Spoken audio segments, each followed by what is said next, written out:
Everyone, আসসালামু আলাইকুম। আজকে আমি পাড় ব্লাউজ কাটিং করব। লম্বাই নিয়েছি 8 আর এক্সট্রা হচ্ছে 3 ইঞ্চি 200 আর আমার হাতের চওড়াটা আছে 9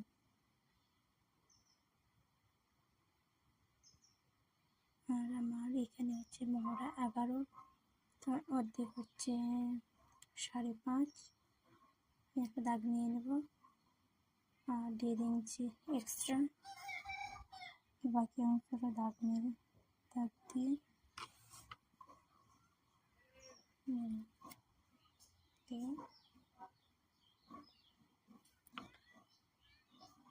3 ইঞ্চি সোজা দাগ মেরে আমি হাতের এটা রাউন্ড শেপটা আমি কেটে নিয়েছি। তাও আপনাদেরকে দেখানোর জন্য আমি আবার রাউন্ড করে নেব, দিয়ে আমি 1 ইঞ্চি করে কুচির জন্য আমি দিয়ে নেব। এখানে আমি 6টা দাগ দিয়েছি।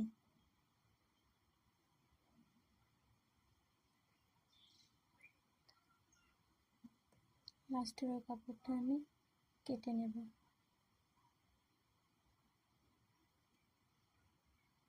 ভালো লাগলে লাইক, কমেন্ট, শেয়ার করে দেবেন। আল্লাহ হাফেজ।